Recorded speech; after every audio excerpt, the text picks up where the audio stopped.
श्रीमद् भगवत गीता में भगवान कृष्ण अर्जुन को समझाते हैं कि निसंदेह कोई भी मनुष्य किसी भी काल में क्षण मात्र भी बिना कर्म किए नहीं रहता, क्योंकि सारा मनुष्य समुदाय प्रकृति जनित गुणों द्वारा परवश हुआ कर्म करने के लिए बाध्य किया जाता है।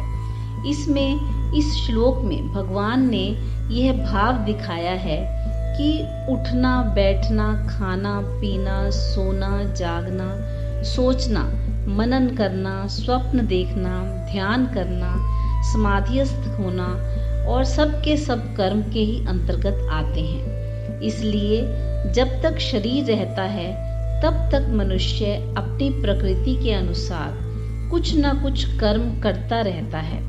कोई भी मनुष्य क्षण मात्र भी कभी कर्मों का त्याग नहीं कर सकता, अतः उसमें कर्तापन का त्याग कर देना या ममता, आसक्ति या फलेच्छा का त्याग कर देना ही उनका सर्वथा त्याग कर देना है। भगवान कहते हैं कि कोई भी व्यक्ति खाली नहीं बैठ सकता, कुछ न कुछ करेगा अवश्य। व्यक्ति का रोम रोम कर्म से जुड़ा हुआ है। अगर व्यक्ति चुपचाप बैठा रहे तो मन चलता रहता है और मन भी न जाने कहाँ ले जाता है।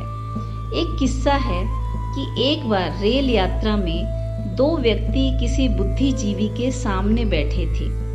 दोनों ही बार बार प्रश्न करते, आपके पास बहुत पुस्तकें हैं, हम पढ़ें? तब उस बुद्धिजीवी ने कहा, पढ़िए।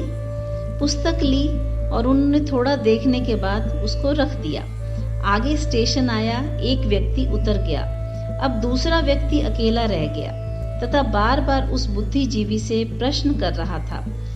वह उनसे पूछता है कि आप ताश खेलेंगे? उस बुद्धिजीवी ने कहा, आप किताब पढ़ेंगे? उसने कहा, मेरी पसंद की नहीं है। थोड़ी देर के बाद वह व्यक्ति ताश निकालकर दो हिस्से करके खेल रहा था। उस बुद्धिजीवी ने पूछा, आप क्या कर रहे हो? उसने कहा, मैं दोनों तरफ से खेल रहा हूँ। ऐसा क्यों कर रहे हो? वो कहता है, खाली नहीं बैठा जा सकता, कुछ तो करना ही पड़ेगा। वास्तव में भगवान ने हमें ऐसा ही बनाया है।